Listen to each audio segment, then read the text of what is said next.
Témoignage, le journal d'Alice Lenczewska. Père, tu m'as permis de comprendre ce qu'est ta miséricorde. À travers elle, tu reçois ce qui est mauvais et laid en moi. Tu t'y identifies pour le détruire dans ta mort sur la croix et pour tout refaire à neuf en moi dans ta résurrection. Est-ce pour cela que je devrais accepter d'être qui je suis? Ou peut-être même l'aimer en moi, parce que tu l'aimes, et tu le prends pour le transformer et le sanctifier? Je ne suis pas en toi pour recevoir ce que tu crois être un atout, mais ce qui te fait mal, ce qui t'humilie à tes propres yeux, ou peut-être également aux yeux des autres. Je suis venu par égard pour ta misère, ta faiblesse, tes défauts. Je suis avec toi pour te sortir constamment de la boue et de la saleté de la vie humaine, pour te purifier sans cesse de mes propres mains et de mon propre sang. C'est pourquoi je suis avec toi. Béni soit la misère et la laideur que je dépose avec moi sur les autels sacrificiels du monde entier. Je remercie pour eux et pour la possibilité que j'ai de les purifier dans mon sacrifice. Offre-toi également et sois heureuse d'être avec moi. Aime la misère humaine, la difformité et celle de tes proches. En elle, nous sommes tous frères, ainsi que dans la purification par mon sacrifice. En elle, vous êtes tous égaux, dignes du même pardon, de la même compassion et du même amour. Je suis venu à toi, je suis en toi, et je ne te méprise pas. Au contraire, je t'aime tel que tu es. Pourquoi est-ce que toi tu ne peux pas t'accepter tel que tu es? Me l'offrir avec la joie et la confiance d'un enfant? Père, la blessure du péché originel est douloureuse, ainsi que tout ce qui en est la conséquence en moi. Elle est douloureuse. Mais cette douleur est bénie, parce qu'elle est immergée dans ma miséricorde, et parce qu'elle est la cause de ta joie d'être avec moi. Aime cette douleur, et transforme-la continuellement en joie pour mon amour. Utilise-la pour puiser mon amour.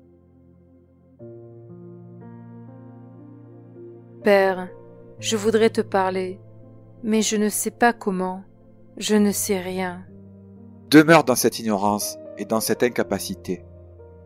Avec toute cette impuissance qui est tienne, demeure en moi. Plonge-toi dans mon amour et ma miséricorde. Tu sais combien elle est immense. Elle parvient à tout absorber et transformer, tout péché ainsi que l'impuissance du monde entier.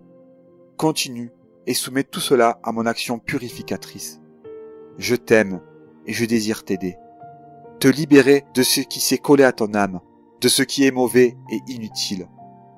Offre-moi tout cela pour que je puisse l'emporter et te rendre libre. De toute manière, une purification complète est impossible. Mais il faut s'y approcher. Tu dois le faire toute ta vie, parce que c'est dans cet objectif que tu as reçu la vie. Souffrir pour cette raison, me l'offrir chaque jour, purifie et sanctifie grâce à ma miséricorde qui habite en toi.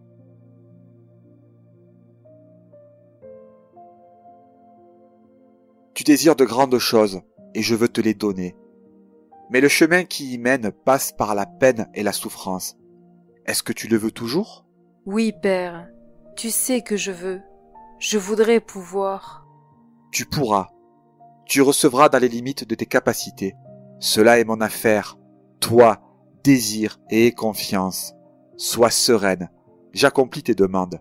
Je te réconforte pour te donner des forces. Maintenant, je te console. Réjouis-toi de moi. Ton amour est arrivé si brusquement, et ta paix. Je veux t'affermir et te convaincre que je veille et que je sais quand tu as besoin de mon aide. Aie confiance, mon enfant. Je suis dans ton cœur et je connais chacun de ces mouvements. Que dois-je noter de ce dialogue, de ces sentiments? Rien. À quoi bon le diminuer par des mots? Je suis plongée dans un dialogue intime et affectueux, dans le silence. Impossible de transcrire sur du papier cet échange d'amour. Cela n'est pas nécessaire. Tu vois que je suis avec toi. Je t'entoure et je te pénètre. Tu es immergé en moi. Mon amour t'entoure et te remplit. Rassasie-toi pour que cela suffise pour les jours difficiles. Il y a toujours moins de jours banals. Ils sont soit difficiles et douloureux, soit beaux et imbibés de ton amour. beaucoup a changé dernièrement. Je te transforme, et il n'y aura pas de situation fade. Apprends à aimer et à souffrir, à te réjouir au même degré pour l'amour et pour la souffrance. Ils viennent de moi, ce sont les dons qui nous unissent. Pardon pour ces petits mensonges dans le taxi. Fais attention, quand tu ne veux pas donner de vraies réponses à des questions qui sont parfois fouineuses. Dirige la conversation pour qu'il n'y en ait pas, ou ne réponds pas. Efforce-toi d'éliminer totalement les mensonges, y compris dans les questions banales ou neutres. Tu sais qui est le père du mensonge, ne l'aide pas.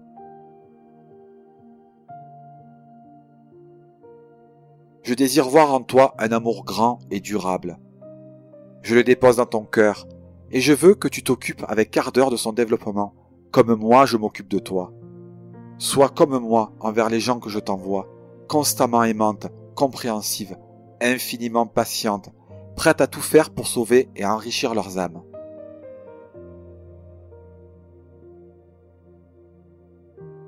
Ne te sens pas seul, parce que tu ne l'es jamais. Je t'habite et je continue d'être avec toi. Je ne t'abandonnerai jamais. Je t'ai dit que tu devrais être un soutien pour les gens.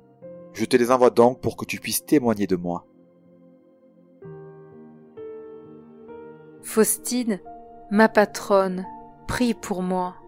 Dieu m'a permis de te parler, c'est sa grâce. Remercie-le pour cela. J'intercède pour toi tout le temps et je te protège. Je t'aide volontiers et je te suis reconnaissante de le vouloir. Chacun de nous ici pourrait accomplir beaucoup si les hommes le demandaient. Qu'est-ce que vous faites là-haut? Nous nous réjouissons de notre Seigneur et nous nous préoccupons pour vous. Prie avec moi et adore le Seigneur. C'est ce que je fais tout le temps. Tu peux également t'adresser à ta maman.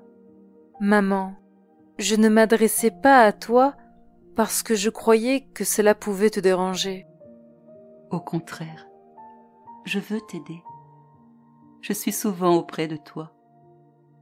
Cela m'est plus facile quand tu t'adresses à moi. Soyez obéissants au Seigneur en tout. Sa parole est la vérité qui existe. Ce qu'il dit existe.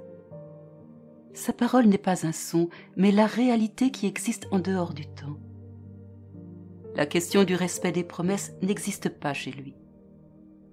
Tout ce qu'il a dit dans le passé est devenu la réalité qui existe et qui existera toujours. C'est pourquoi il faut traiter ces paroles différemment des paroles humaines. La parole d'un homme n'est qu'un projet. Sa parole est une réalité qui existe éternellement. Il faut donc non seulement croire et avoir confiance en ses paroles, mais il faut simplement les accepter comme réalité et les connaître. Sa parole est un outil bien plus parfait pour connaître la vérité que l'intermédiaire des sens. Les sens montrent ce qui est matériel. Sa parole montre toute la vérité qui dépasse largement les capacités de l'esprit et de l'imagination. S'il veut, il donne aussi la grâce d'une compréhension par l'âme, plus profondément que par l'esprit. Si tu le demandes et si cela te sera utile, tu recevras de Dieu une telle connaissance de la vérité.